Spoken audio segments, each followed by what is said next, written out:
What is up, everybody? How's it going? Happy Monday. I know you guys are probably still watching a little bit of that game. You might jump on here a little bit later, but we are here to talk fantasy football, guillotine style, baby. I'm here. My name is Sean, aka Sclam. We are here for the Ballsville crew. I'm here with my good buddy Connor. How you doing, bro?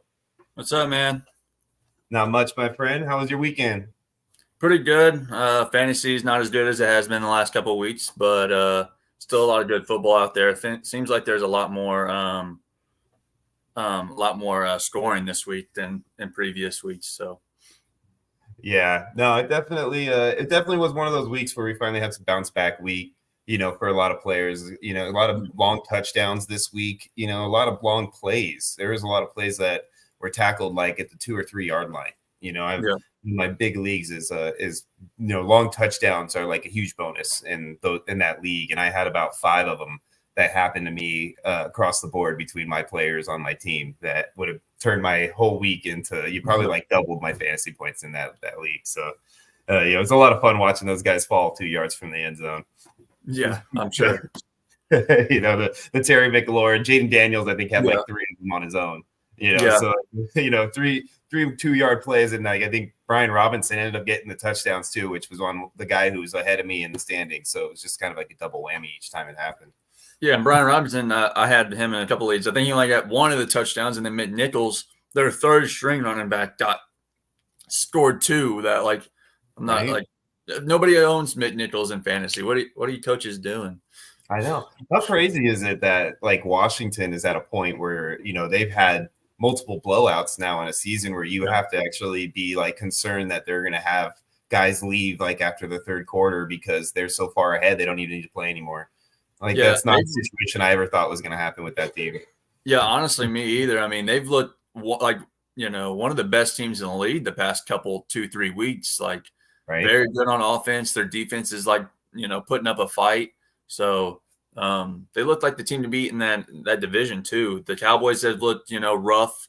The Eagles have looked rough without the receivers, and then the Giants, are just the Giants. So you don't ever have to worry about them. Yeah, right. The good old Giants. They killed me and probably 3/4 of our survivor pool with the Giants killing all of us off, man, with that stupid victory over Seattle. So I couldn't believe that. I'm like, really? Of all the weeks for you guys to show up, you'd pick the week that I chose against you? Come on. I think we're down to, I want to say both of our leagues now, they're down to under 5 people on both of them now. I think they lost 2 guys from the CN game in the first one, and then in the new one that we had, we went from 17 to 4 or something like that, or 5 people. It's crazy. Yeah, no, there's been a lot of teams, especially NFL and in college football. I mean, I know we're not here to talk college football, but there's a lot of upsets there too. So I'm sure survivor pools, if you're in college football, survivor pools are just looking wacky like that as well.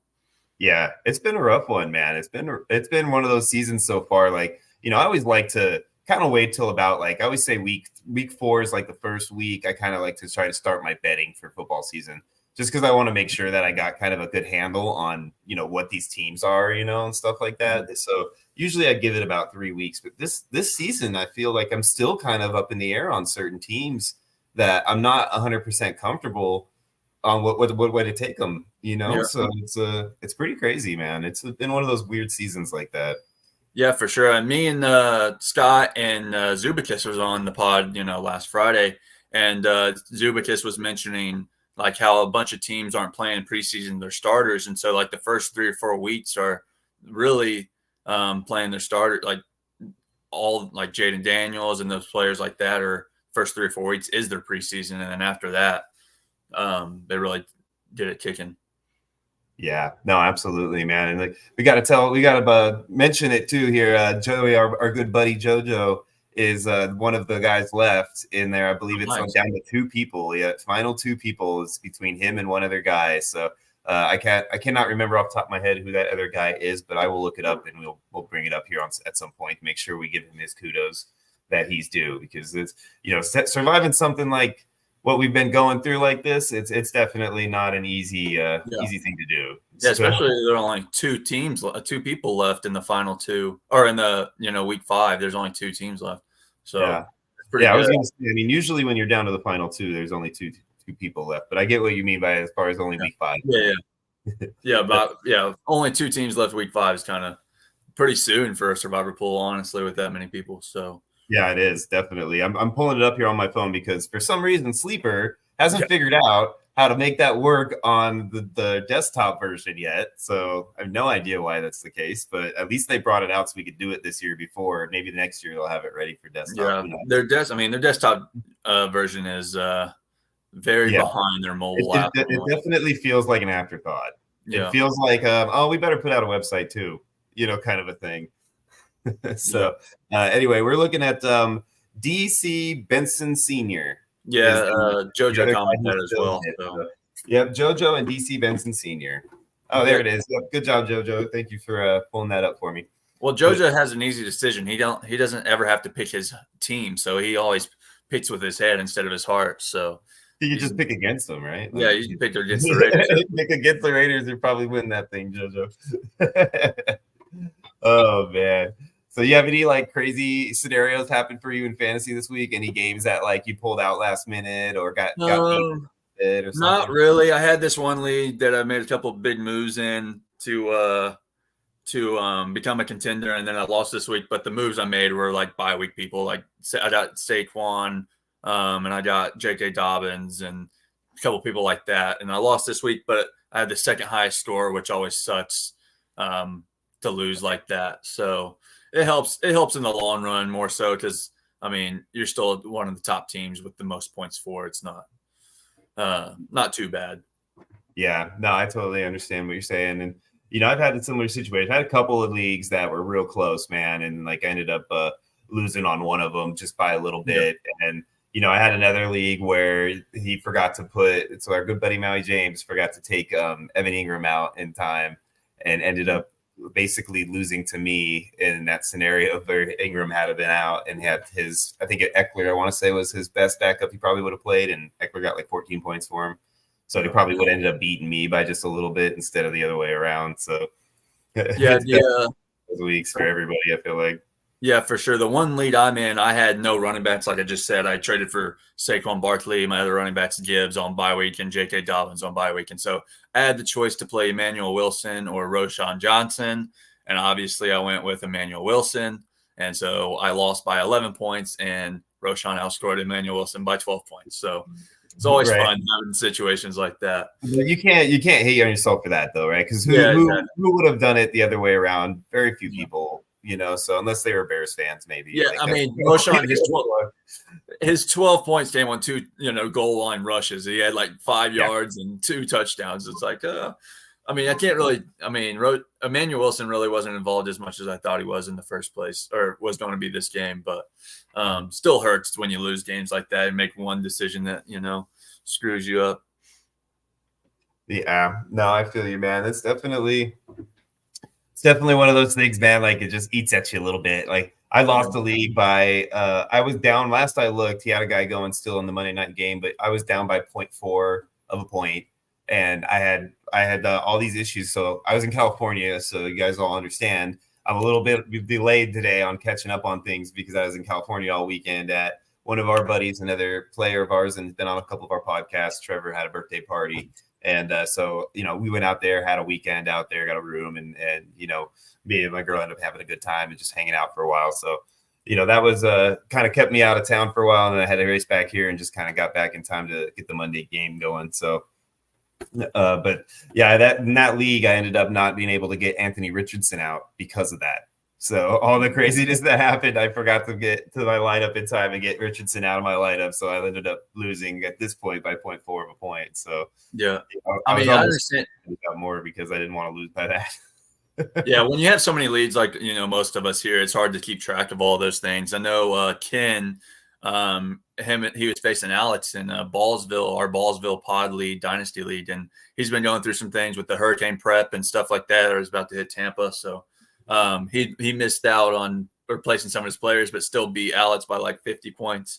He had like 3 out players and still like was one of the highest scoring people in that league. So Yeah, no, I know like the same thing kind of happened to our buddy James, out there. He had another scenario too that happened where he ended up leaving a guy in his IR spot, Mariota in his IR spot, and Mariota got activated and it locked his roster. And then when he tried to move Christian Watson out in the afternoon games, he couldn't do anything.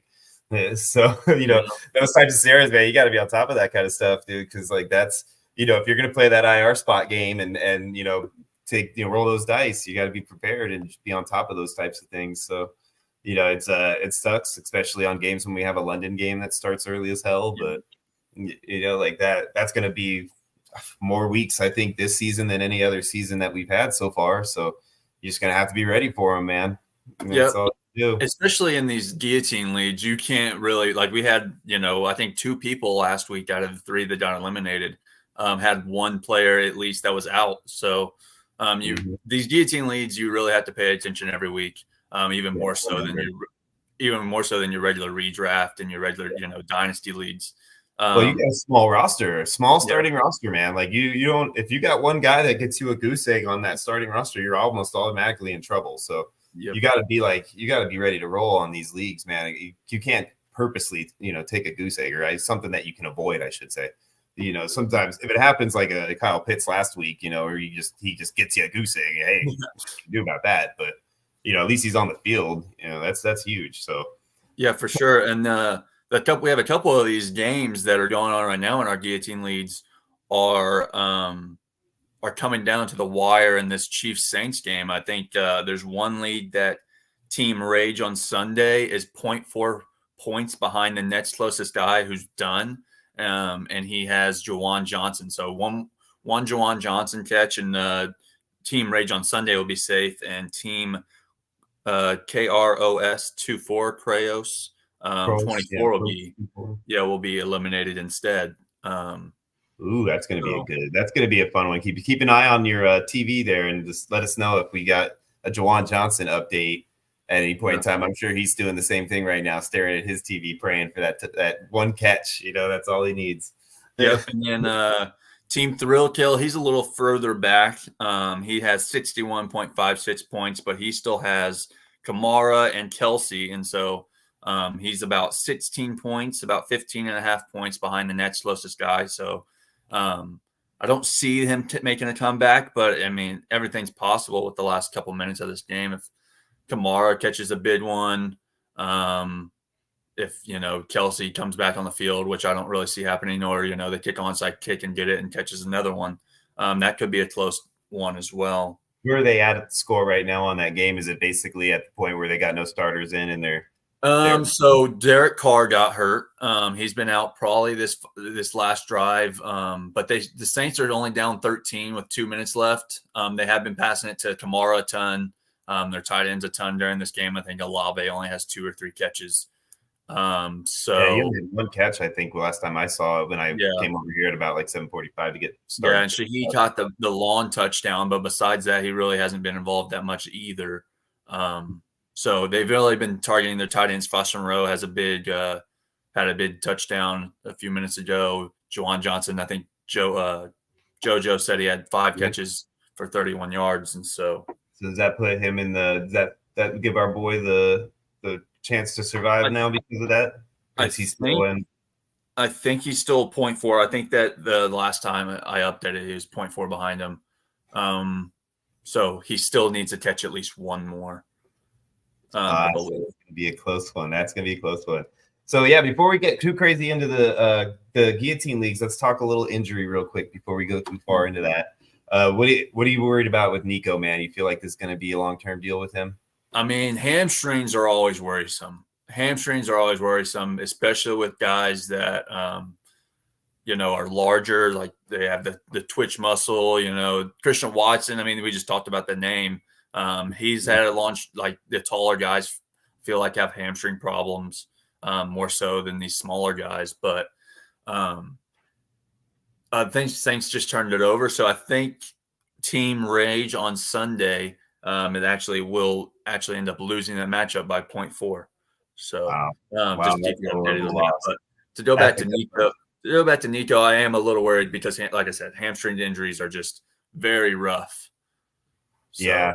No, I'm definitely with you on that one, man. I'd be concerned for like I think right now with the Texans too, and the way that division is playing out a little bit, like I think they might just take their time with this and let him heal up, a lot. So I wouldn't be surprised if he doesn't miss at least 1 week, if not two, with this hamstring, even if he's like looking okay in practice and whatnot. I would hold him out at least one game, just to be safe with it. It's like you said, you don't want something like this to rear back up around like week 13 or so when you're in the heat of a playoff run.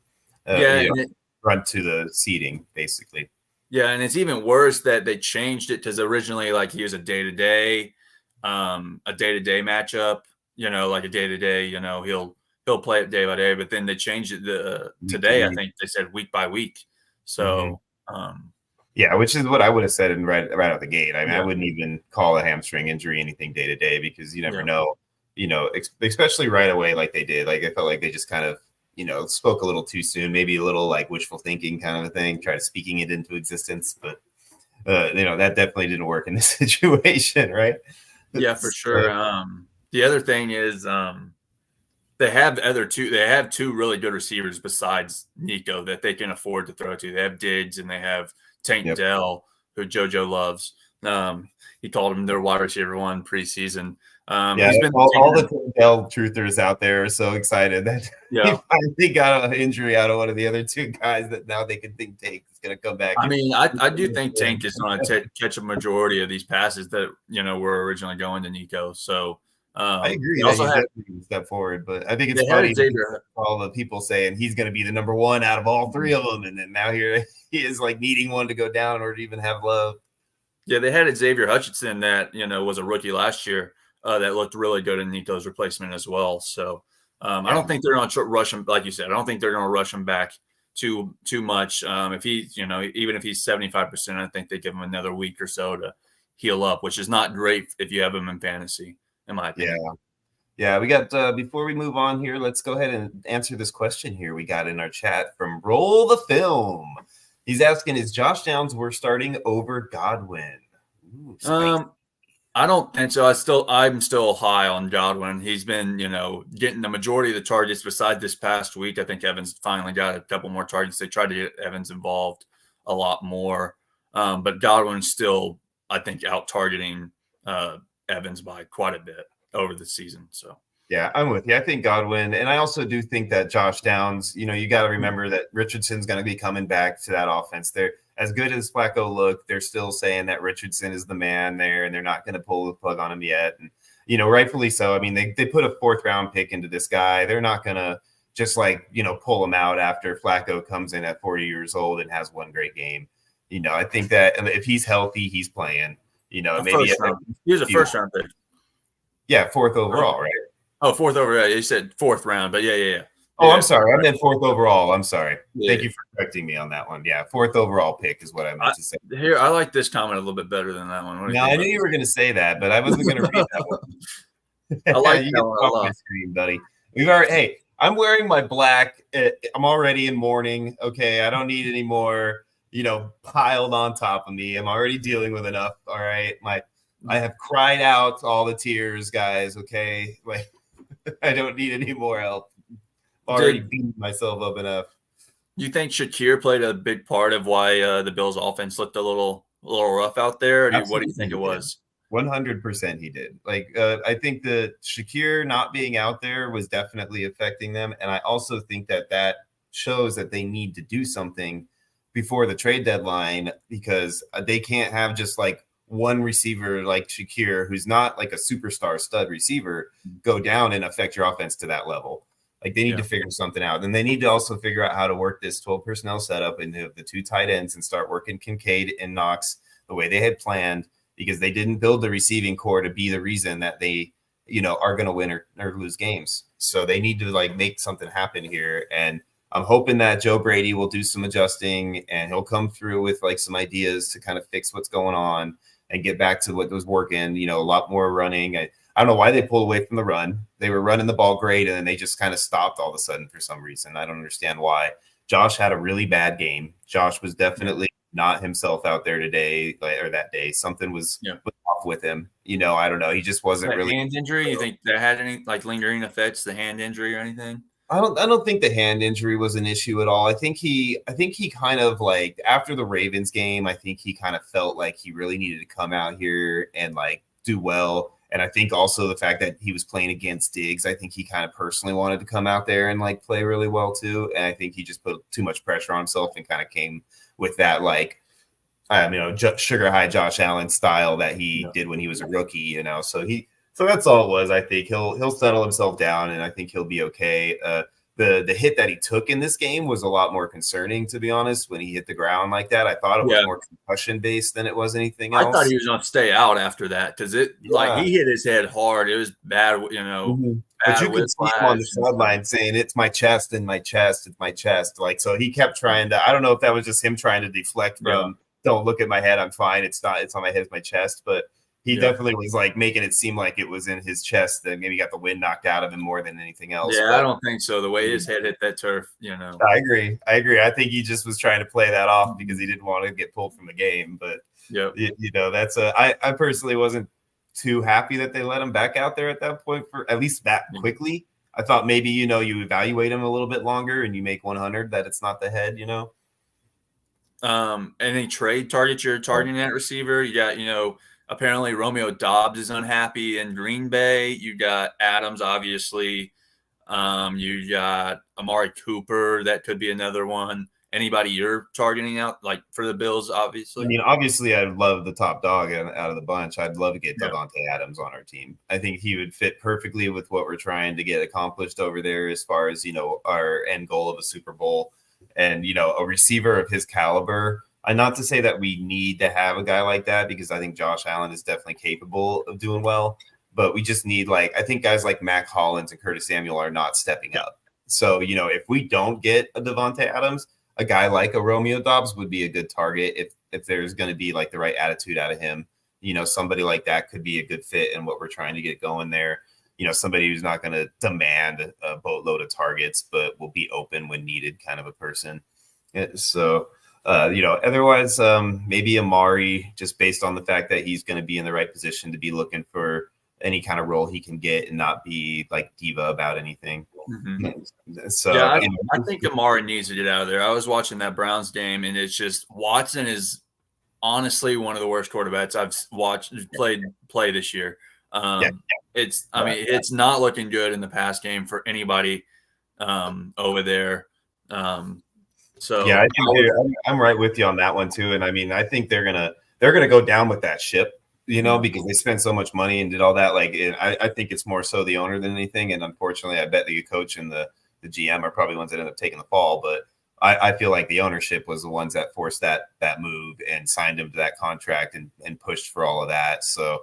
I think it's going to end up, biting him in the butt at the end of the season. I would be surprised if he's not benched or, even potentially just like released maybe next year. Yeah, I was watching the game with my buddies, and we had the YouTube TV, the 4-screen thing, and all of us had Cooper on our fantasy teams, and we're just like, can we just, throw the ball in like, the vicinity of Cooper, please? Like he's open a lot of the time, it looks like, and he's just Watson just looks. I don't know, slow, indecisive, yeah, 100%.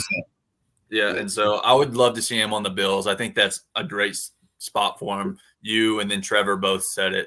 I would like that too, and I think he would like fit within what we can do salary wise. Also, that's the biggest hurdle I think with the Davante Adams aspect. Is that Buffalo is kind of up against it salary cap wise, so there's really not a lot of room for them to make a move like that.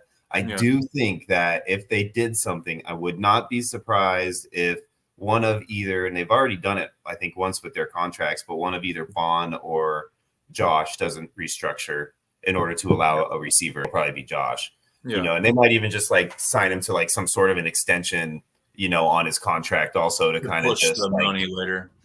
Push the money down the road, give them some more space for the season to try to fit that Amari Cooper purchase.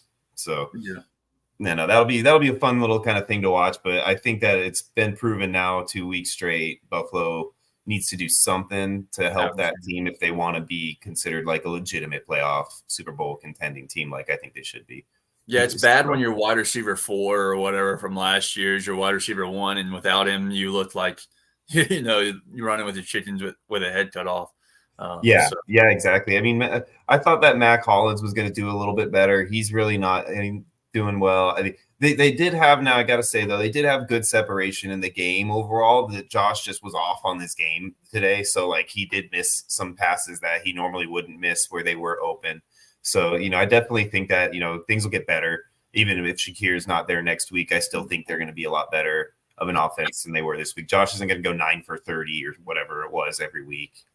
Yeah, their defense is missing a couple of guys too. I mean, Matt Milano, obviously, and then Von Miller got suspended. Is he suspended 4 games? Is that how much it was, or was it just? Yeah, it's 4 games. So 3 more games now. So yeah, Rousseau looked good out there. He had a couple of really solid plays out there today too. But not having Vaughn on the other side, I think it's people are keying off on him a little more, throwing tight ends on that side, chipping him, that kind of stuff. So I think once Vaughn's back, then Rousseau will get back up to where he was showing flashes like he was early in the season. So, it'll be like a little bit of a stretch here where they'll probably play a little bit of mediocre ball, while their guys are kind of getting back to healthy, and then hopefully turn it around come week 9 or so and really start to play the type of ball that they're capable of.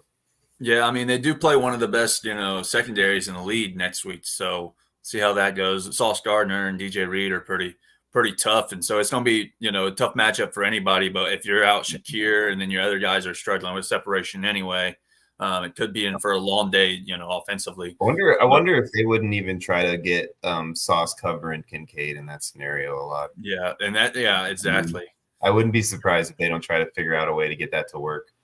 Yeah, so we'll see how it plays out, man. It's gonna be an interesting game. If, like I said, man, I'm okay this week. I can handle these couple losses. These were 2 good teams that we lost to. No division losses, if we lose to the Jets next week, and we're 3-3 after a loss to the Jets, you might not see me on the pod next week, guys. And a division loss. I'm gonna be so upset and pissed off. I don't know if I'm gonna be able to speak. Which, if you guys know me, you know that's a very, very hard thing to do to get me to not speak. So that's going to be a really, really tough one. Hopefully, we don't have to go through that. Hopefully, we're going to be fine. And gimpy old Ayahuasca Rogers is not going to play good. And we're going to be, just like we were the first few weeks. And everything will be peaches and cream. But Rogers had some really, really good throws and some really bad throws this past week. So we'll see what he comes out as. He might go on a retreat for the next 48 hours and come back, and Bills might be in trouble. But yeah, right. It goes on one of his little awakening retreats or whatever he calls them. That's funny. All right, so one last thing before we jump, we got a few more minutes before we get into the actual nitty-gritty of our Guillotine League. So let's talk about this trade. We have a trade, ladies and gentlemen. We have ourselves a trade. So what league was this in, Connor? This was in, I believe, Sleepy Hollow. And this is between 2 of our, our managers here, between Scott, our original podcast host, and Gary El Super Biesto, that they made this trade. Super Biesto. That Gary or Scott was looking to, get a receiver. He's been weak at receiver, and so he was trying to trade running back, and obviously Gary needed a running back, and so they made this trade before this previous week. So I don't remember the exact day. I definitely don't think that you worked to try to get any shares of Jerome Ford after Sunday. Yeah, exactly. And then especially with Chubb coming back even closer now. So so this was just it was in Sleepy Hollow, our first Guillotine League. I personally like Scott's side. I like JSN. I think he has a lot of a lot more targets coming his way later in the year. Tyler Lockett actually has been getting some targets that I didn't think he would. He's still still holding on to that wide receiver 2 there in Seattle more so than I thought he would. I thought JSN would go above him, but he really hasn't taken it over just yet. He's had a few splash in the pan weeks, but I still think he's going to end up taking that wide receiver 2 role before the end of the year. And I think Chubb maybe comes back this week. If not this week, then next week. and they still might split carries, but that definitely will hurt Ford's stock. He was even splitting carries with Foreman this week, so that's really not good for Gary after this trade. So. Yeah, that's a rough one, man. I mean, I probably, even in the situation, I would have wanted to get some sort of a like fob compensation as well if I would have gotten Ford. Knowing this, I know even if you needed a running back, and maybe you needed to had to have somebody to put in your lineup, like we talked about how important it is to try to not at least get a goose egg wherever you can. Like if you're in that dire straight situation, I'd still want to get $5 or $10 or something. Yeah, like. So it's not horrible, but I definitely feel like without that fob in there, it's not going to be a move that's going to be enough to make it worth it for me. Yeah, I 100% agree. I think that's a great idea. Next time, you might be downgrading a little bit, but to upgrade, you need a running back. Try to get some fob so you can buy a better running back even the next week or just whatever. So you guys know, like even adding $5 in fob, like you'll probably get these trades done by adding $5 in fob. And I know it doesn't sound like a big deal to you, but like say you made 4 or 5 trades a year where you added an extra $5 in fob to every trade that you did. You're looking at $25 extra in fob that's going to be very, very useful for you by the end of the season. So you definitely, if you have that opportunity when you're making a move in these, like I would say in a guillotine league, I almost try to include fob in every trade that I make. Fob, whatever, JoJo. You know what I'm saying, JoJo. Whatever, JoJo. Freaking grammar police over here. But it's fob because it's 2 A's, bro. Yeah. But anyway, so yeah, dude, I'd say every single trade I make in Dynasty or in Guillotine League, I want to include some fob. So whatever it takes to do that, I want to make sure that I get something and a little piece of that action somehow. So yeah, no fab in here. Okay, we got some fob. Only fob. Right. We only accept fob. Pardon me. Do you have any gray poupon? Yeah. Oh man. All right. Let's get back to the nitty gritty of the guillotine leagues, baby. Here we go. All right. Let's go ahead and start us off. I'm going to go ahead and share my screen now so we can go ahead and do that. And we're going to start with League 1, Legend of Sleepy Hollow, one of my favorites. So since I'm still in it. So let's go ahead and walk through this real quick. So let's look here and see, we got some, if you guys haven't noticed this yet, as you see here, these scores are going up rapidly as we go on with these guillotine leagues. So you remember in the beginning, we were looking at, 70s and 80s was our top scores, right? So now you're sitting here, you got most of the league is scoring over 100 points now. So you got to be ready, man. And this is like we talked about, man, that one goose egg at this point, it's getting over 100 points with 6 starters, I believe. It's definitely crazy. So you want to be prepared for stuff like that.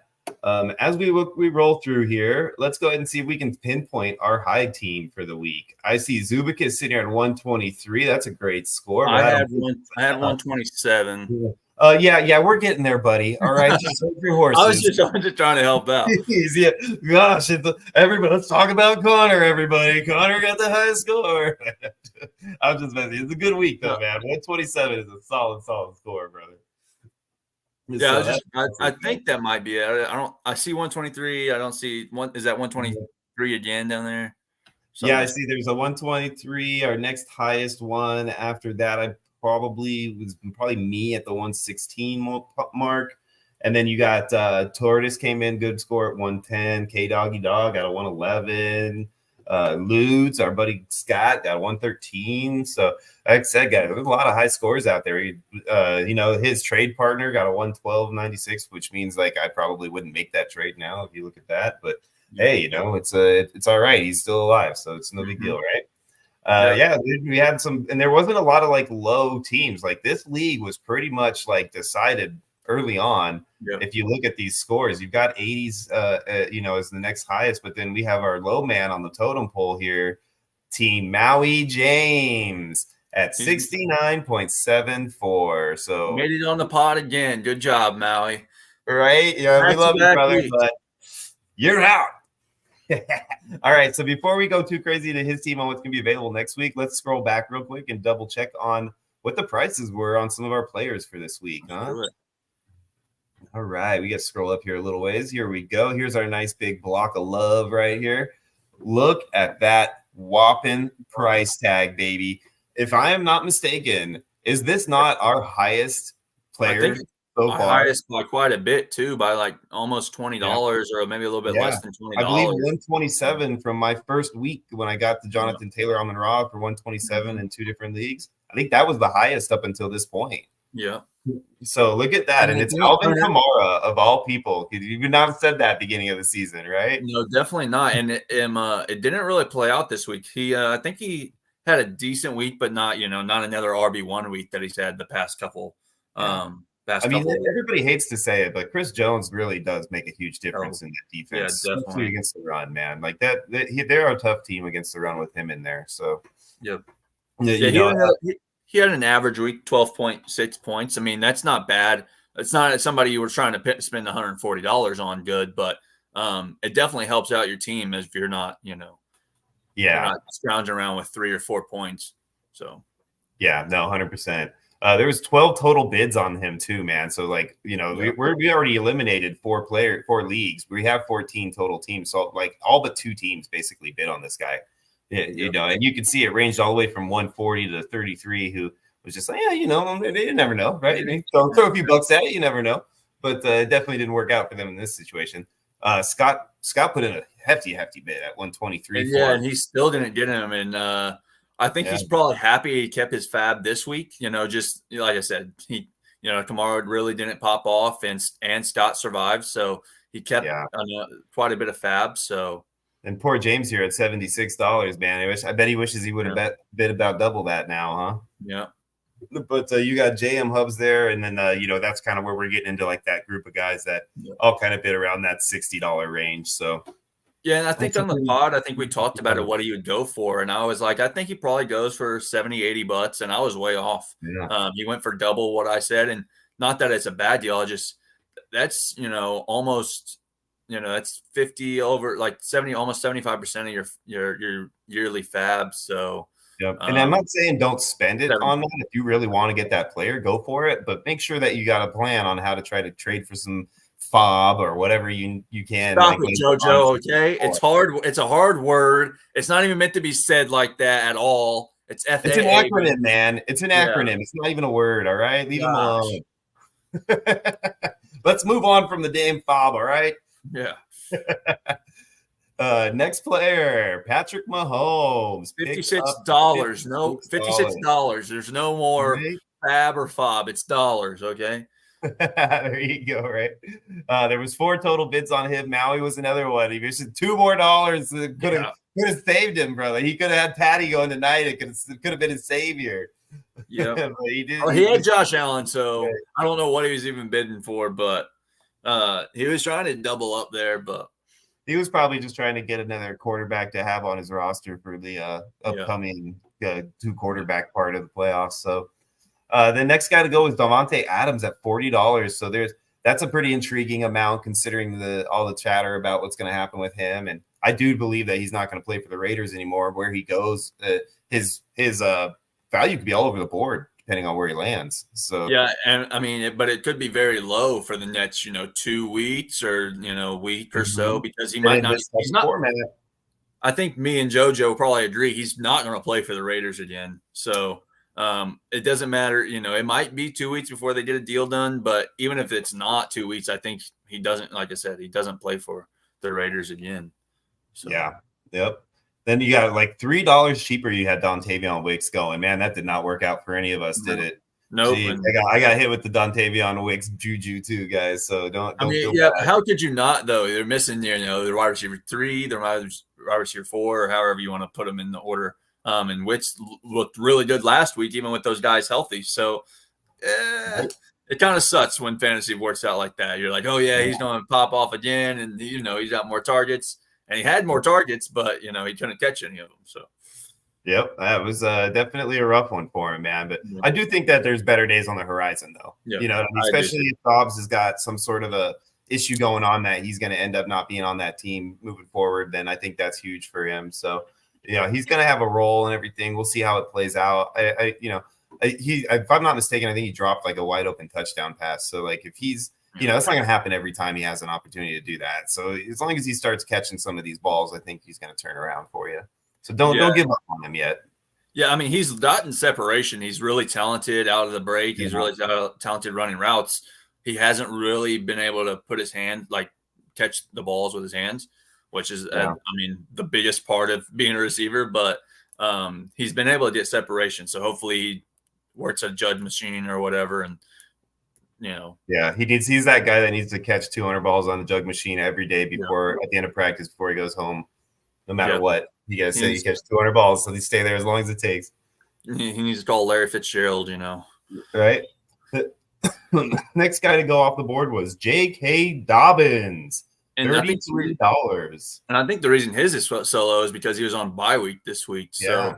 So, which, I mean, that's a steal if you have the room to stash him for the week and you're going to be okay to make it through. I mean, we saw El Super Biesto's score was like 119 or something this week, so he could have easily had him on his bench, no problem. And now next week, he's got a solid starter. 100%. I think that's a great deal they got there for J.K. Dobbins. Yeah, and then after Sunday, this deal's looking better too. Javonte Williams for $26. Yep, he was definitely involved in that offense a lot more than he has been in previous weeks. Yeah, and he showed that he's worth keeping in that type of role moving forward. I think Denver's been like itching to have that guy say it's my job to take, and like he decided to finally do that. So yeah, he looked more explosive this week than he has. So. Yeah, and he's the better back to me. I mean, he's more talented. He's the better back, so I think he deserves the right to get a lion's share and see how he does with it. So Cole Kmet for $15. I didn't watch that game very much. How did Cole Kmet do this week? Not as good. I mean, he didn't boom or anything. I think he had a decent week. Like 12 points, I want to say, or maybe like 8, like in between that range, I believe. So he still kept a solid share of the offensive targets and whatnot. So he might be a solid guy to have like a bit low floor, low ceiling kind of guy for weekly basis kind of thing, Yeah, he had 8.7, so decent week. I mean, it's not a Kyle Pitts or low ceiling. Kyle Pitts or a Mark Andrews the previous weeks, although they both did really well this week. So yeah, and then you had a trio of receivers going. Romeo Dobbs. Oh, I'm sorry, not that trio of receivers. You had 2 receivers and a running back. Yeah, Romeo Dobbs, Trey Sermon, Tutu Atwell, all going for $5 to $3. So and Evan Ingram in there too. I'm sorry. So that's a little block of guys there. I think they're all decent pickups. I mean, the Romeo Dobbs and then dropping to Marcus Robinson looks like that might not have been the right move right now. But Trevor has a tip for you. What's that? What did he say? You can just click his name to see how many points he had. Yeah. Whatever, dude. I was doing that to give Connor an opportunity to talk. All right. Yeah. Trevor doesn't want to come on the pod again after losing. Yeah, right. He's all mad because he's not on our Guillotine pod. Mister, I got to work on Mondays. So Trey Sermon, I think that's a decent pickup for the fact that JT's out and he's got that ankle thing, so we don't know what's going to happen with that. Yeah, I don't know if he's out multiple weeks or not. I mean, ankle sprain usually is at least a couple of weeks. They say it's a mild one. We'll see if he plays next week. Plus him and ankles, man. So you never know what's going to happen. Yeah, exactly.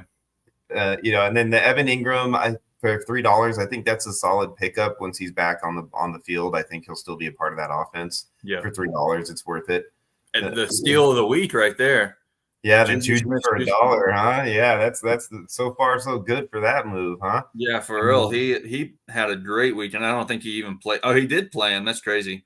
He had 13.1 points, which I don't know who was expecting that out of Juju, but he had a good week. Well, he definitely took some of those that short cross across the middle routes and things that like Rice was doing. So between him and Kelsey, they both kind of like took like a chunk of it that Rice was getting. So I think they'll both have a role. Did Juju have the most points out of everybody that's picked up? Besides, I guess maybe Patrick Mahomes had a little bit more, but that's crazy. That's crazy. That is nuts. Trey Benson got picked up. I don't think that's a terrible pickup if you have the room to stash him. Kate Otten, I think that's a good pickup too. I love Jordan Whittington pickup. Yeah, he had a good week, but he got injured at the end of that game. So Sermon had more points than Juju. How many did Sermon have? Not that many. He didn't have that many more, did he? Trey Sermon?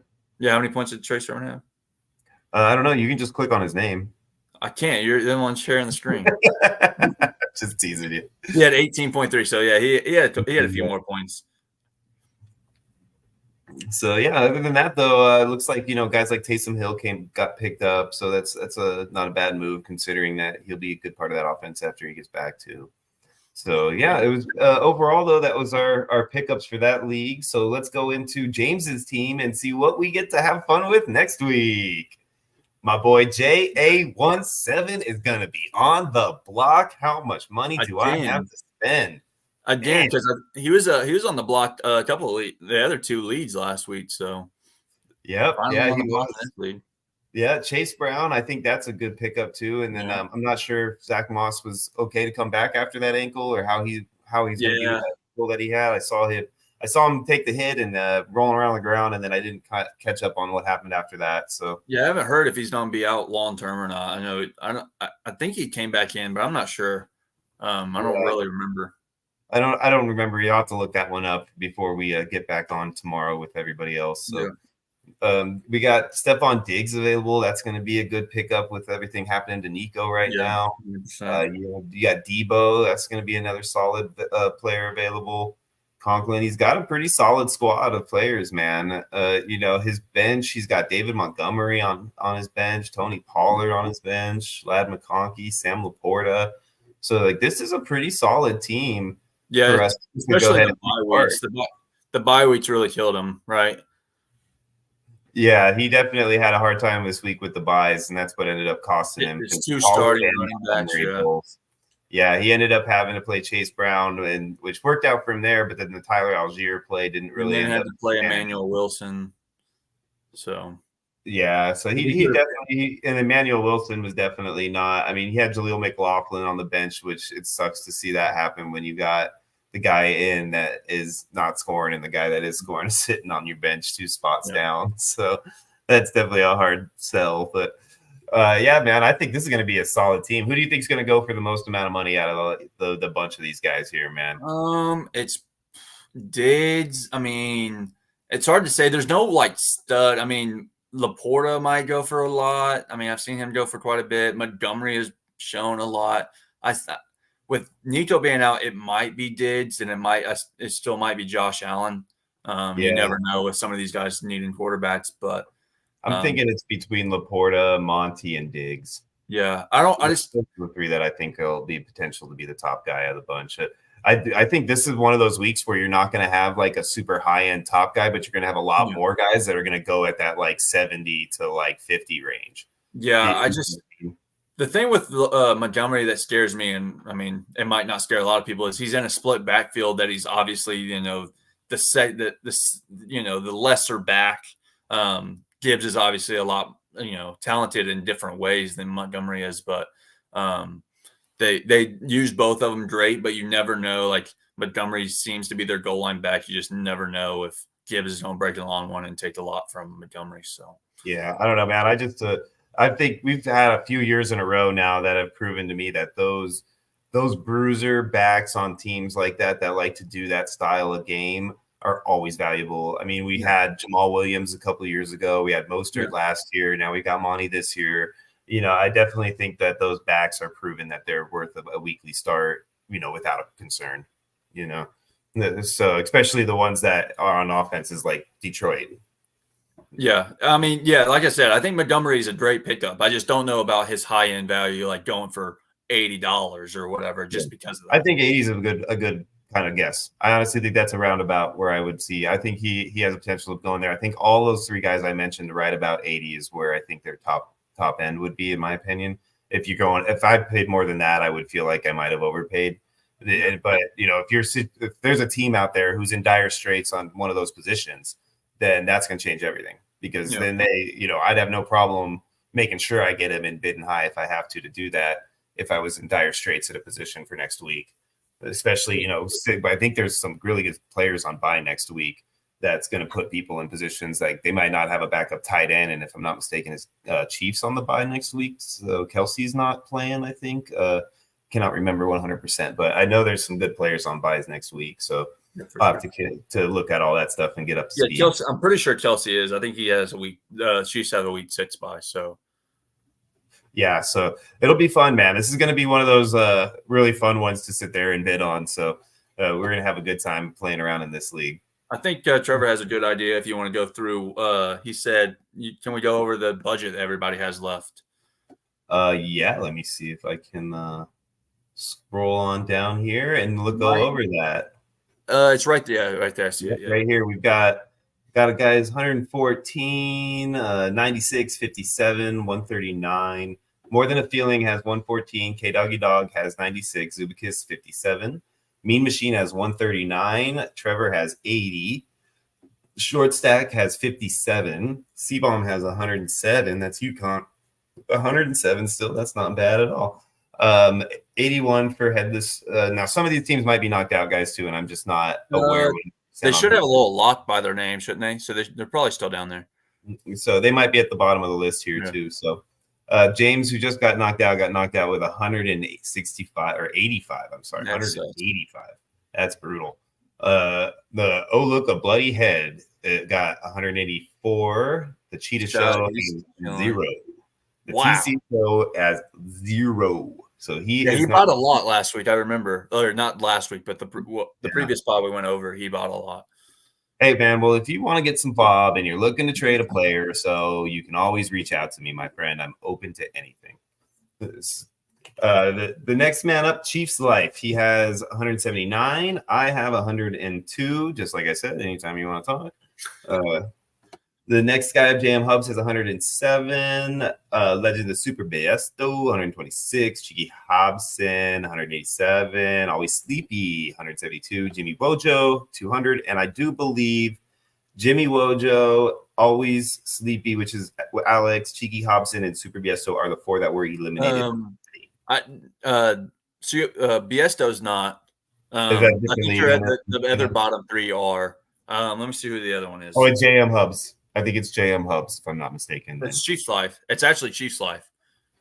Oh, Chiefs Life in this league? Yeah. Okay. Yep, it's Jimmy Wojo, Westlex, and Jimmy are the ones that are out already. And now James. We got to make sure we say that. And now James. Yep, and now James. All right. So let's move on to our second league. 18 heads in a duffel bag, my favorite name. I love this league. This league is so much fun.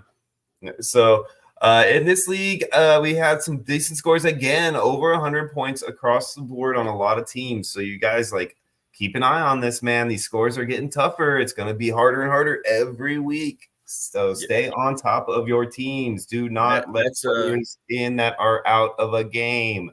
Use all of your skills to be up and ready to roll when the time comes.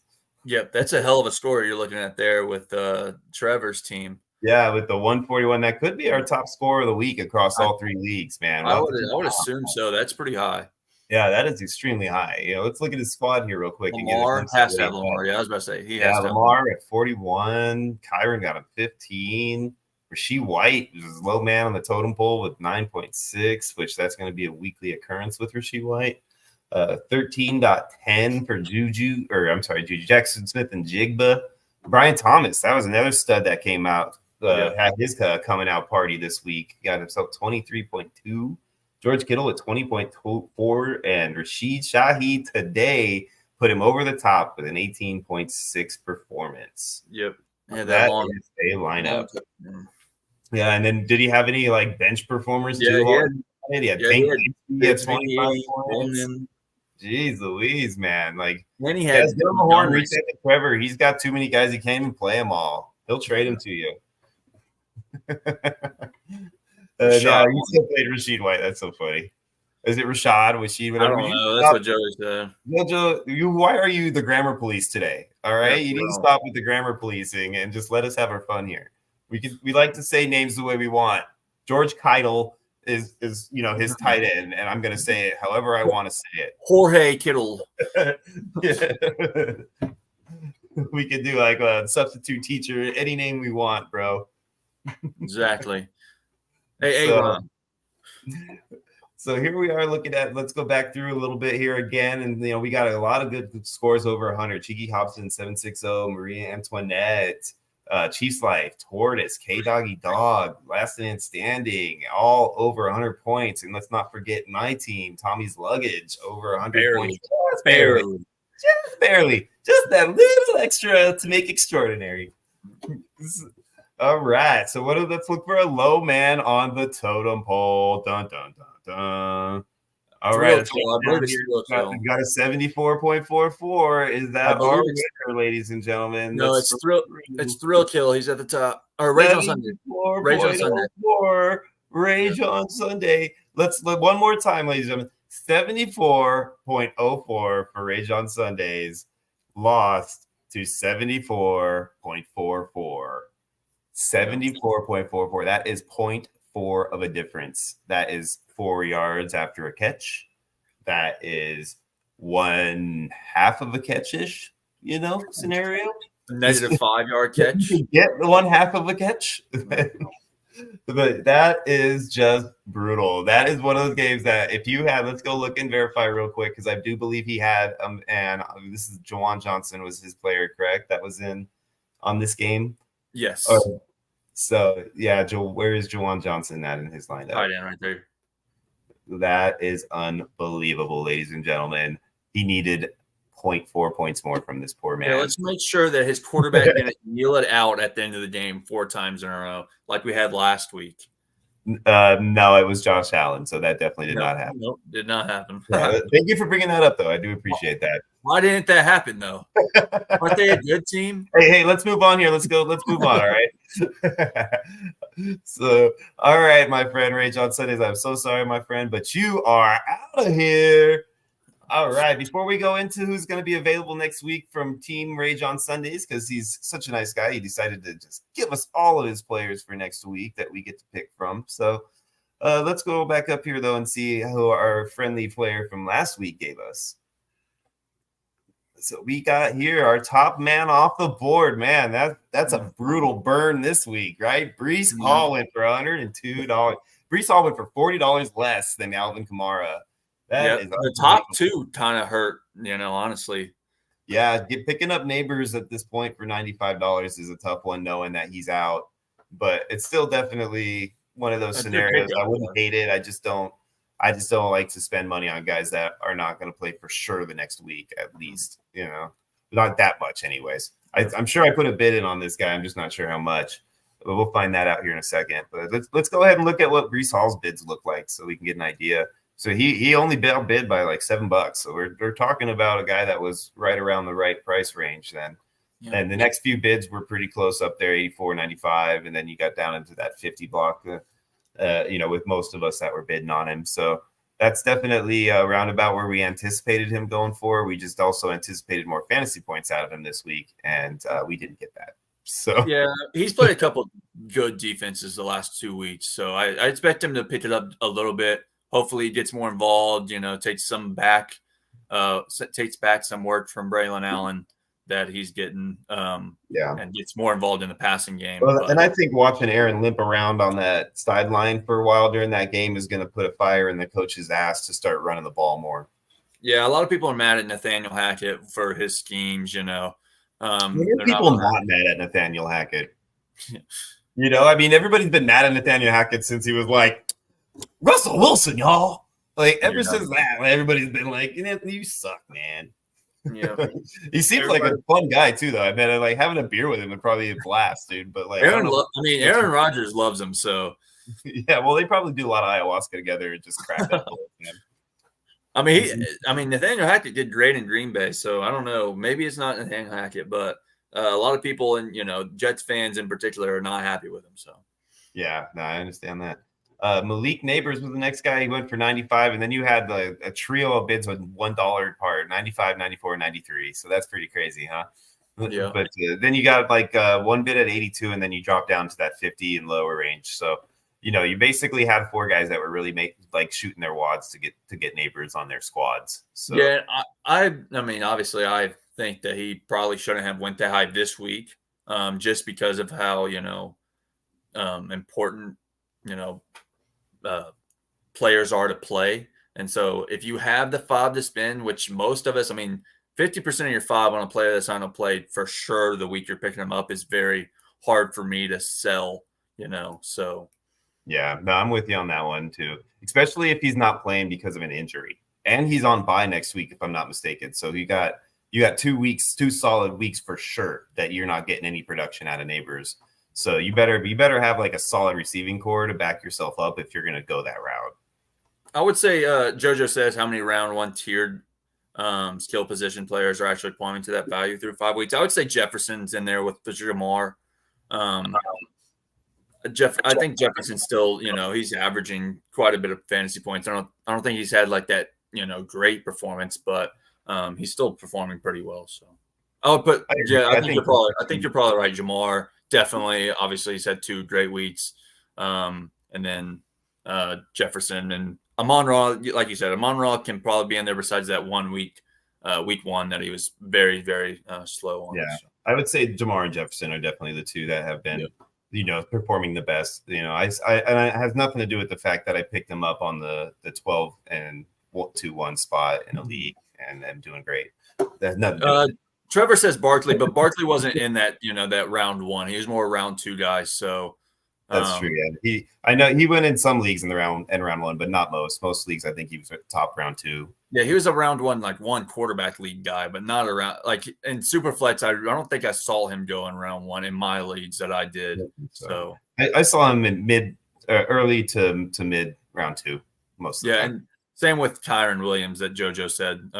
Neither guy were really. They were round 2 guys. I would just say, I know they went in round 1 sometimes, but they were definitely in the round 2 category past these other guys. So yeah, they were going behind like Jonathan Taylor almost consistently, until towards the end of the offseason when Barkley snuck ahead of him in a couple of leagues. But for the most part, he was ahead of both those guys. So that's but you're right. It has been a really rough start for a lot of those first rounders though. It's been one of those seasons where you're pretty much, you had to hit your second rounder because your first rounder is pretty toasty. Yeah, it's mostly those running backs in the first round. Yeah. Running back's been rough, man. I got Bijan in the league, which he hasn't really done a lot for me. Breece Hall hasn't done a lot for the people that have taken him. Christian hasn't done anything for the people that took him. And those were like basically your 3 first-round backs that were consistent. So, and then now Jonathan Taylor is hurting. So we will see how that works out for the rest of the season. So, yep. Barkley has looked good. Kyron Williams has looked good. And then most of your other running backs that have been great through the season are later rounds. Your Kamaras, your J.K. Dobbins, your Jordan Masons, people like that. It's been mostly second-round running backs and later round running backs. Yep. Mostly. There's some outliers there too. So. All right. So the next guy that went off the board was J.A. Onestebben, who will be right back on the board next week. So we'll see how that goes. He went for 57 last week, so let's keep an eye on the difference between what he went for 1 week ago compared to now, especially after that dreadful 9 for 30 performance that he had. Yeah, he still put up 16 fantasy points. So yeah, he got saved by that touchdown for sure. Yep. All right, the next guy to go off the board was Devontae Adams for 39, which was right about the same at the other league. So, that's I guess where his value was based on everything going on with him. Keenan Allen was at 24. Here is the steal of the week. Jeez Louise, Tucker Kraft, man. What a week for that guy. Jeez. Yeah, we thought it was going to go to Witz. Most of us thought it was going to Witz, and we thought Kraft would get some. But it really went to Kraft, and Witz got some. Kraft was like the second target in that offense this week. Yeah. So I think he officially supplanted Musgrave. I think he's supplanted. It's official now. Kraft is the man there in that position for that team, and Musgrave is probably on a rookie deal and then on another team. Yeah, Musgraves is. They use Musgraves as a blocker a lot. They're 2 guys. They might sign him back if he signs for the right price. But if he demands enough money at all, then they're going to let him walk because they don't need to spend money on a second tight end that's there to block. Yeah, But so the next guy off the board was Chase Brown. That was a good move too, considering how well of a week he had. Nick Chubb went for $19. I think that could turn out to be a really good steal for him as the time goes on if he survives long enough for that to be a valuable move. The next guy that went off the board, which I thought was such a great move for me, Rico Dowdle for $17, and he just came out Sunday night and made me look like a champion. He looked great. performance was. Yep. I mean, he was one of the bright spots in that offense this weekend. I mean, Dak did not look great, especially on some of the balls he threw. I mean, he had one that was just like a horrible. I mean, horrible he was play. playing in the middle of a river, so you got to give Yeah, him a little bit of a break. it was the one pass that he threw to CeeDee Lamb. It was like a fade ball. He was double covered for. I mean, CeeDee didn't expect the ball. It was just a bad play. You're talking about the interception. It was just not just a bad throw, but just like, why are you throwing that in this situation? So, yeah, no, I'm with you on that one. But I do think for fantasy value, I think Rico Dowdle now has proven to the team and to all of us that he is the man to have in that backfield. And I think moving forward, the team is going to start utilizing him as more of a workhorse back than they were before, which would include a lot of the goal line work. So that, to me, I think Rico's value like skyrocketed this week. So I think getting him at $17 at that point is that's the perfect time to buy him because you got him right before his value. Why are you saying all this? Did you buy him or something? Oh yeah, I did. You're right. Actually, you're right. It was me. Oh man, shocker. Patting yourself on the back, acting like you're not the one that did it. Hey, I'm just saying, sometimes I got to give myself a little love, especially when my football team is. I bet you trade him. I bet that's why you're talking him up. This is the perfect time to buy him. You got to buy him. You got to buy him. Oh, hey, I'm just saying, guys. Hey, I'm always open to moves, guys. So if you want to come at me for a Rico Dowdle that I got for $17 because you think you can get him for cheap now, feel free. I'll listen to all offers. Not saying that I'll accept them, but I'll definitely listen to them. Another great. That's a great pickup to me. Kyle Pitts. Consensus tight end fly. Yeah, and he's definitely becoming a part of that offense like we all thought he would. So now I think that moving forward this year, I think Kyle's a good play. Yeah, I think since it's tight end 5, tight end 6, type player to start the year, and you get him for $13. I definitely buy low situation because he's coming off a goose egg or something. So, I think it's like you said, a good play moving forward. Definite buy low situation. Yeah, no, I'm with you on that one. Next guy to go off the board was Xavier Legette. I didn't like that he dropped Rashad Bateman to pick him up, but it's all right because now Bateman could be picked up by anybody else, maybe me. The next guy off the board was Jerry Jeudy for $12. David Njoku went for $6. I think that could potentially be a steal if they ever get off their butts and decide to finally bench the rapist. Trey Sermon went for $3. He two bids for $3, which is a good deal. The only reason I wouldn't call him the steal of the week over Rico is just because he's not going to be a long-term asset, where Rico, I think, solidified itself as a full season-long asset. Otherwise, I think that's a really good move. It's definitely a close second, though, for sure. Clyde Edwards-Helaire went for $1, which I don't kind of understand that. I would probably just not bid on him, but it's okay. Yeah, exactly. $1. Tyler Algier picked up. I'm wondering if he might have Bijan, so we just want to make sure he had that handcuff potentially. I'm not sure. Trey Tucker went off the board after that, which I thought was a solid pickup for sure. Yeah, Jalen Warren, I think it's a good pickup. Maybe not this week, but get him for free. For free. Yeah. Give me Jalen Warren. Ray McLeod too. I think that's a solid pickup for free also. Yeah. So, those are some good moves right there. Those 3 pickups, I think. The next guy, Justin Watson, I made the mistake of grabbing him in a few leagues too, and I think he's. I didn't play him at all. I picked him up just in case, maybe he pops off like Juju did, but he did not. So, same here. So yeah, he's going right back on the waiver wire for me next week. Alan Lazard got picked up. It's a pretty good pickup. He looks like the number 1 target in that offense. Obviously not this week, but he looks like the guy that Aaron's most. Drop. You wait one more week to do that drop, and you could actually have him in your lineup to play this week. But Lazard, he's looked like the most comfortable. Like Aaron looks the most comfortable when he throws it to Lazard because he has that previous relationship. And I personally think this is just me too. There's nowhere I didn't get this from anywhere. This is just something that I think might be happening. Is that I wouldn't be surprised if there's not some sort of a little tiff between Garrett Wilson and Aaron Rodgers. Personality wise, I just don't think they're vibing. I don't know. I don't know about all that. I think that's a little far. I mean, he did target him like 22 times That's this just week. that's just me like having a little bit of like of a hunch, thinking just watching Yeah. it, seeing them like Yeah, the way it's they coming from are. a Bills fan, though. You really can't say that much. I mean, I'm a big Wilson fan, but JoJo says, bite my tongue. I mean, Aaron looks more comfortable throwing Lazard. I mean, that's kind of a fact that he's looked more comfortable. He's forcing the ball to Wilson because obviously Wilson is the much talented player.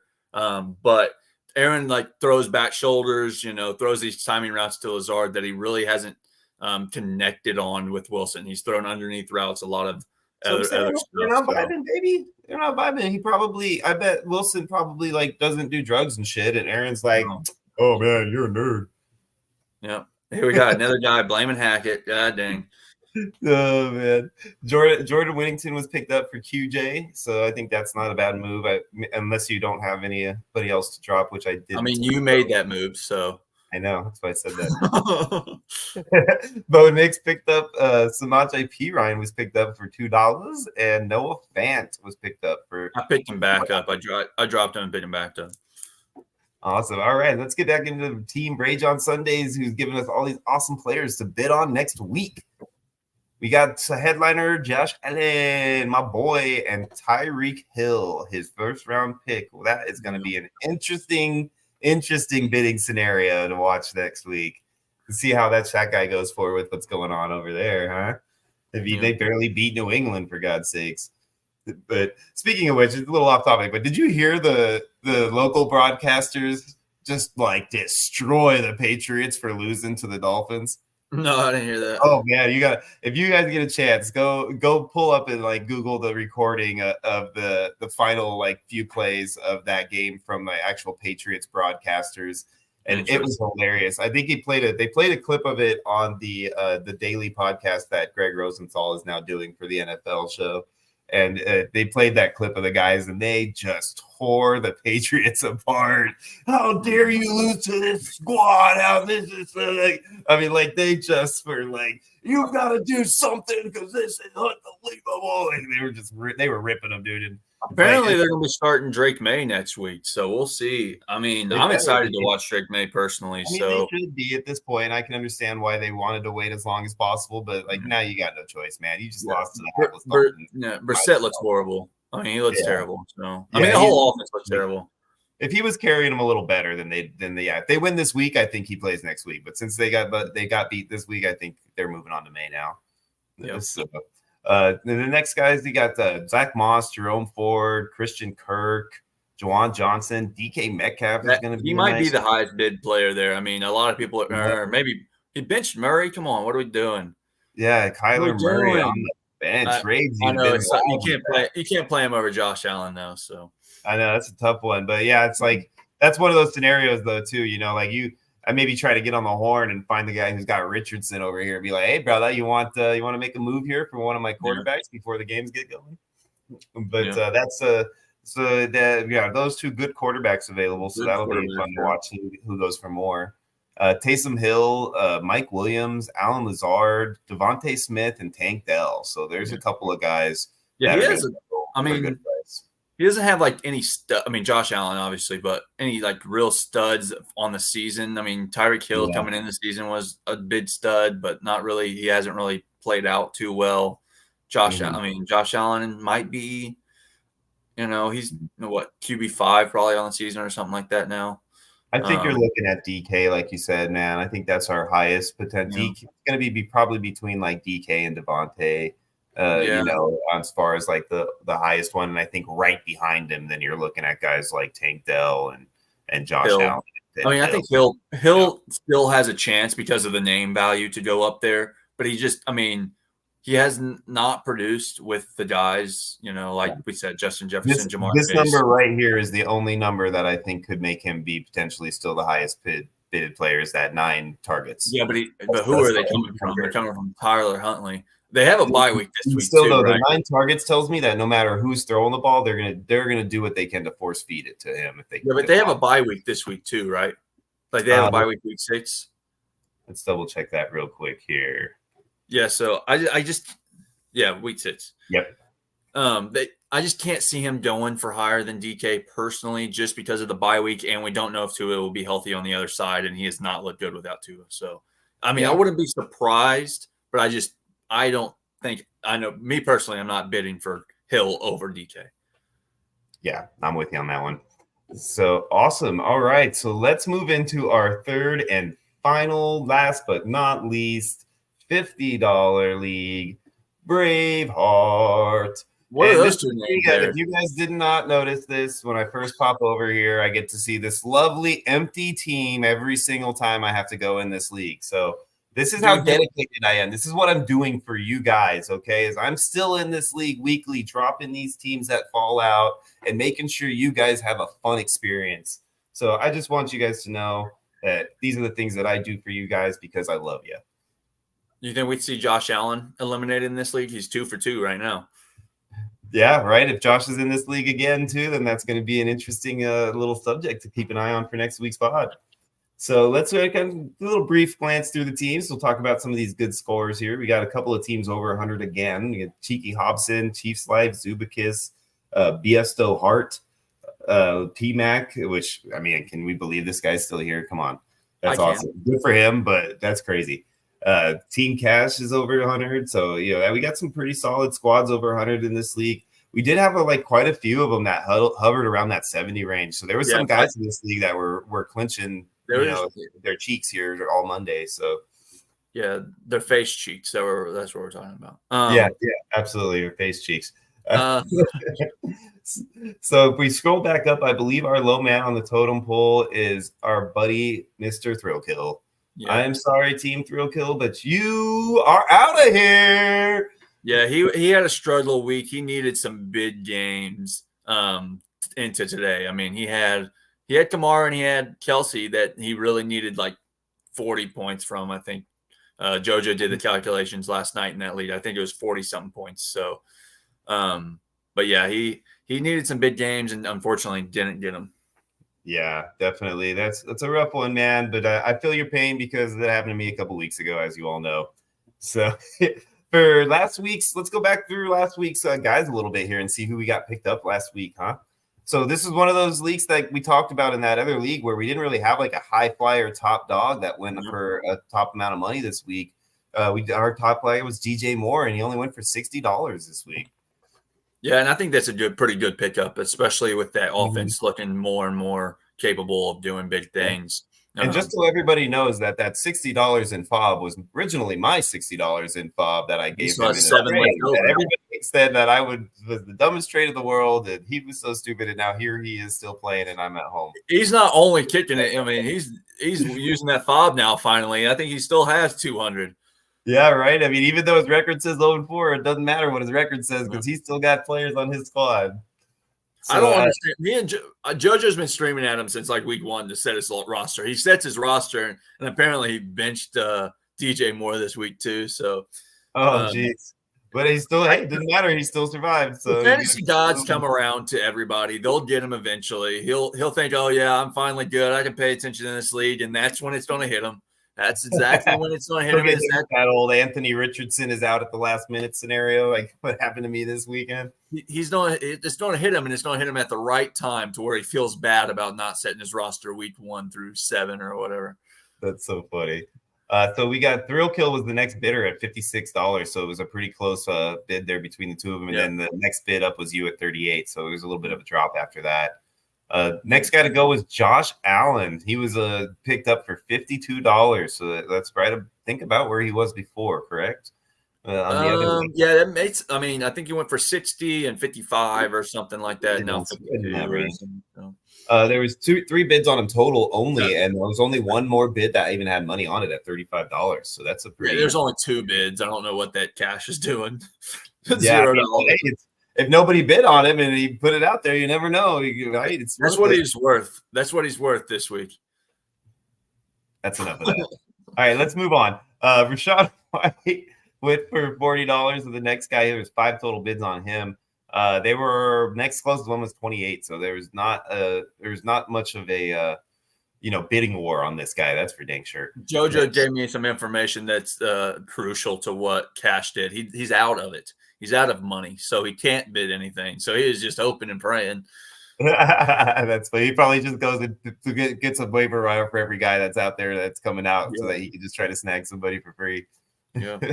Next guy up was Devontae Smith, went for $31 because this was back before this week, so he was going to be out this week. He's going to be out next week, so they're definitely wanting to buy him low at this situation. Another thing is Josh Allen is on the roster this list that we forgot. I mean, he's 3 for 3. He's on all 3 teams. Yeah, he was on all 3 from last week. He was on all 3 teams. I think he was only on 2. He was on 2 out of 3. Was he? Yeah. Oh, okay. Now he's on 2 out of 3 too, because he's not on this roster. He got picked up by Isaiah, not Thrill Kill. Thrill Kill picked up Devontae Smith. Yeah, so that's who we're going to get back on the waiver wire again this week, and I bet it climbs a little bit more than $31 potentially. Yeah, I agree. Braylon Allen went for $23 and dropped a guy that really has frustrated me all season, Zamir White. Raheem Mostert was picked up, and he dropped Javonte Williams, and he paid $21 for that. That stinks. I mean, I like the Mostert pickup, don't get me wrong, but gosh, there had to have been a better guy on his roster that he could have dropped. Yeah, well, yeah, it's that, and it kind of hurt him because he's the guy getting eliminated this week. So, yep, absolutely. The next guy off the board was Trey Sermon for $17. Him and Dontavion Wicks both went for the same amount of $17. There's only one bid on Sermon, though, so technically he could have got Sermon for free. Yeah, cash should bid on him. Yeah, right. There you go. The next guy off the board was Jacoby Myers for just $2 less at $15. Tucker Kraft, another steal of the Zoobs. He dropped more. Man. Yeah, he got it. That's a great steal, but the other guy dropped Mark Andrews, who is even that's crazy to hear. That's crazy. Right, picking up $15 to pick up Jacoby Myers and drop Mark Andrews. Man, who would laugh at that at the beginning of the season? I can't blame him though. Like he had 4 points coming into this week. So yeah, and even this week, he didn't score the touchdowns. So I mean, he got some targets, but he didn't score. Yeah. The next guy off the board was Geno Smith, dropped Colby Parkinson, which that kind of hurts a little bit knowing that Colby got a lot of targets. Trey Tucker was the next guy off the board. Brandon Cooks dropped. That's nobody worries about that guy anymore, right? No. Mike Williams went off the board, and then after the original wires went through, Justin Herbert came off the board for free. That one hurts. Zubikis. That dude, I was just about to ask that. Do we think Brandon Cooks, after the way Tolbert played, is their wide receiver 2 moving forward, even when he comes back from IR? It depends on. I think Tolbert has to put together at least one more showing that's good like that. Yeah, but Dak put a lot of trust in him on that final play, though. I mean, a lot of trust of him to catch that, the final touchdown. So. Yeah, I mean that's definitely something that we got to keep an eye on. But I would say that Tolbert is in that one more game to show for sure that he's gotten there. He's got 3 more before Cooks comes back, so we'll see. Yeah, so if he can put it together at least one more decent performance, and then maybe just kind of get 5-6 catches, maybe something like that in another game, then I think he's going to be for sure that guy because they need that in that offense right now. So. He looked good. He looked good. So, yeah. Romeo Dobbs came off the board. Next guy, Tank Bigsby for free. Man, what a steal that turned out to be. Steal. Michael Wilson was the next guy off the board. Tyler Algier dropped Keon Coleman. That is a crazy move right there. Yeah. Javonte got picked up for free or for $3 after that. He dropped him in that other move. So yeah, that's funny when sometimes you'll see Mark Andrews picked up right away after the drop. Colby Parkinson picked up right away after. Mark Andrews picked up for free. Yeah, Javonte picked up 3 bidders on Javonte when he was on as soon as he hit the waiver wire. So, those are things to keep an eye on too, guys. When you're watching these, when you're looking at the pickups, don't just look at who you ended up picking up. Look at who got dropped, and get back on that wire and be prepared to snag those guys. Yep. So Lazard, another good one. Right. Gibson didn't really work out this week. Just from Andre. Emmanuel Wilson didn't work out. I didn't have to play him. I had needed a running back because Brian Robinson was questionable, but I ended up being able to play Brian Robinson. JoJo snagging Keon. I can't believe Coleman sat on for that long. Yeah, it's a good moves for a lot of those players. All right, let's look at our hot for this week, man. This nice pool of players we get to pick from. Man, I'm so excited. Even though I don't get to pick from these ones. Sucks. He played Darnold. I mean, Yeah, hey, that's I want brutal. to give Scott his credit because he called it on the Friday pod that we were on that if Darnold's don't have a bad fantasy week, it was going to be this week, and it was. I mean, that's credit to Scott. That was a great call. Yeah. He said, I don't like London games at all, man, yeah, for guys. Like I always try to avoid if I can, like anybody who's a questionable starter who's not like a have to play type starter, then I'm always trying to sit him for a London game if I have an option to. yeah. Scott called it, and Zubikis called it because Zubikis was on there too, and he backed up Scott. So great call Yeah, out, that's awesome.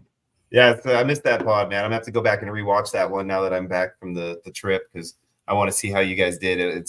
That was my first pod that I've missed since we started doing this, me and Scott. So that was Yeah, I felt I heard I it was felt the kind of best bad one. about being there with you guys. I heard it was the best one. Yeah, I got some reviews. It was like Oh they said yeah, the huh? best pod Oh yet. okay. Yeah, that's funny because I heard the opposite from a few people. But Oh, wow. I didn't want to dog you, in front of a live audience or anything. But now that you brought it up. No, I heard it was the best one yet. They can't wait to get more. They're glad there's no Bills fans on there. Oh man, I probably were a few people that might have said that. I'm not going to argue that. Got Alvin Kamara was a good guy. I mean, we just saw him go for 140, so I don't think he's going to go for that again. But he could be up in that 100 range potentially. Yeah, he has a couple studs on there. Kamara. I mean, Travis Kelce's down there. So yeah, 100%, man. We got Jerry Judy's got 2.6 points for him. That was one that really hurt for that. Yeah. DK. I mean, his quarterback only having 4 points is probably what killed him, honestly, along with his receivers not going off. Yeah. I think Kelsey has a shot at being one of the top dogs, man, but for coming off the board the way that they're going to end up using him moving forward. He's got Monty, AJ Brown, Justin Herbert, Devontae Smith, Amon-Ra St. Brown, Sam Laporta. Like this was the week that he was like, when he drafted, he was like, if I can make it through this week, I'll be okay. And wow, I didn't even realize. I forgot. But hey, listen to this. We called this last week on last week's pod. When we talked about it, we were like, if a team has all Lions or all Eagles, they're going to be, hurting. If we go back to clip last week's pod, I think we called out this team, saying that he's going to be hurting. So yeah, no, that's definitely. This was the week right here that cost him, and it's one of those situations that it's a lesson to be learned, right? Yeah. Moving forward for anybody who's in these types of leagues is you always want to be prepared. Not to say you don't want to draft these guys if they're there for you because you like them, like just because of the buy situation. But there's two factors in it that I would definitely account for is one, you want to watch for how early is that buy. So you don't want to have that situation where you have the teams that are on a bye like weeks 5, 6, 7, 8 so early in the season that you haven't been able to really maneuver to prepare yourself better. So that's one of the factors you want to watch for. And you definitely want to make sure that if you do something where you stack teams, you do not stack two teams that have the same bye.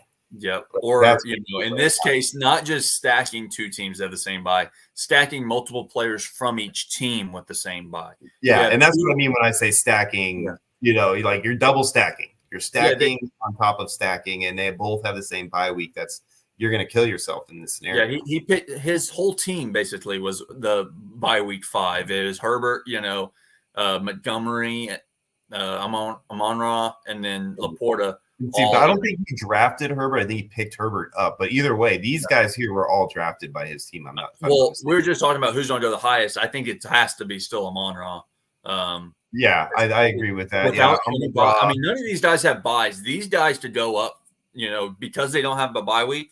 They could go up a certain amount of dollars as well. This is going to be one of those weeks where you're going to see multiple triple-digit buys, I think.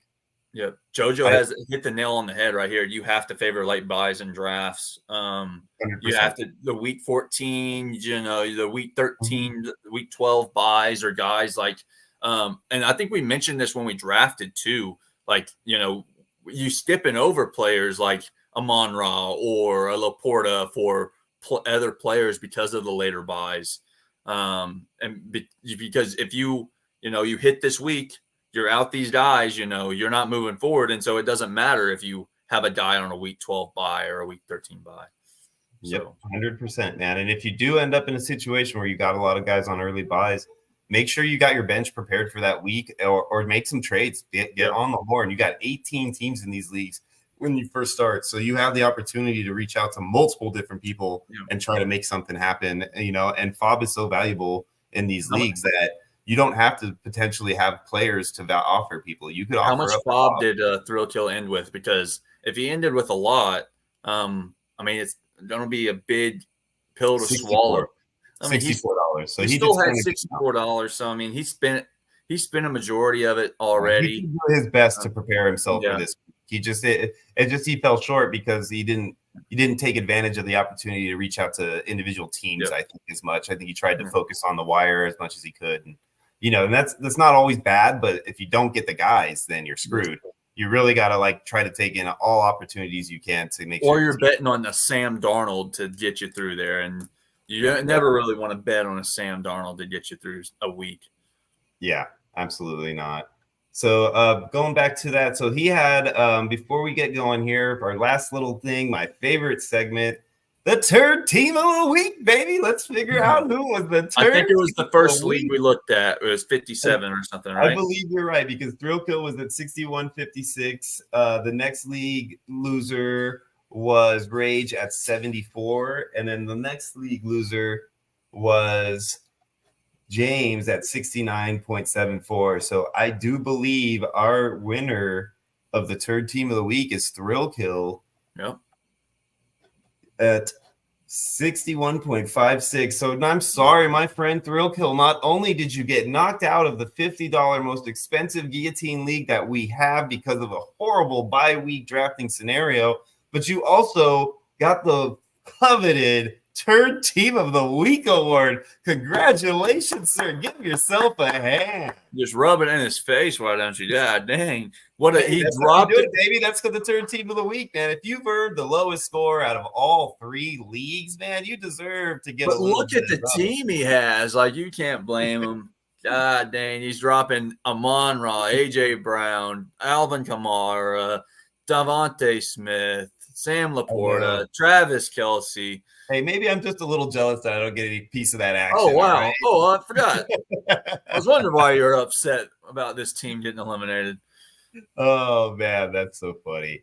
So that was a good time, man. I love doing these guillotine pods, man. This is fun going through these leagues. Yep, and I think our viewership, stepped it up a little bit. People seem more interested, keep checking in every week. These get better and better.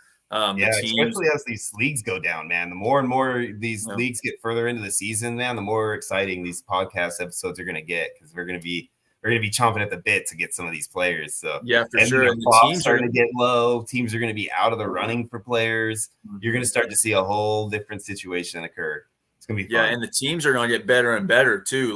Not just the teams that get eliminated, obviously, but the matchup is going to be close. We're going to end up adding roster spots. You didn't even mention that we're adding a flex spot to the starting roster in this 3 week. weeks. Correct? Is that this week? That is in 2 weeks. That is week 8. Is it week 8? We'll have to double check on that one, guys. But there will be a point in time coming up in the very near future that we're going to add another roster spot as these continue to grow. We'll have Connor pull that up for us while we kind of go through this for a second. It's week 8. Week 8. Okay, so we're going to have an extra flex spot added on week 8. And that's going to be really intense for all of us, because we're going to have the opportunity to play some of these guys that right now we don't even know who to pick to play, because our flex roles are going to be so set. Look at Thrill Kill, right? Say Thrill Kill made it through this week and was there next week. Who's he going to start? I mean, that roster, his bench was a starting roster. So, he had good starters in some of his starting spots, and his entire bench was a startable team. So, that's going to be one of those scenarios for a lot of teams moving forward, where that flex role is, pick your poison, and just pray that you pick the right guy, because you could go, you could have a guy on your bench 25 points and the guy in your starting spot that was projected at 23 points and he's got 3. Yep. And just to hit on that, week 8 through 14, we'll have that one extra flex spot. Yeah, and then once we hit the playoffs, which is the final 4, we'll add. It's going to be a super flex, and so It'll be a little bit different. It'll be two QBs, 3 running backs, 3 wide receivers, 2 tight end, and 3 flex. So not really a super flex, but a 2 QB league, bigger rosters, because teams are going to be so condensed. Like you're saying, you don't know who to play, but you don't have to play multiple people, once the playoffs come. So yeah, it's going to be a lot of fun, man. You guys are going to really enjoy it. So I hope you guys had fun today. And I hope you join us again next week. We're going to be here again every Monday at 8 o'clock. We're going to go through these leagues and we're going to talk about how things are playing out in these Guillotine pods and just what you would really want to do when you're playing in a Guillotine league, because it's so dang new that we're all learning and having fun talking about it. So we also have our regular episodes for the Ballsville pod coming next Tuesday is our next episode tomorrow. So please join us for that episode, guys. We're on at 4 p.m. Pacific time, 7 p.m. Eastern time. So I hope you guys will join us for that tomorrow. And until then, I'd say for my co-host Connor, thank you so much for joining us. You guys have a great night, and we'll see you soon. Yep. Later.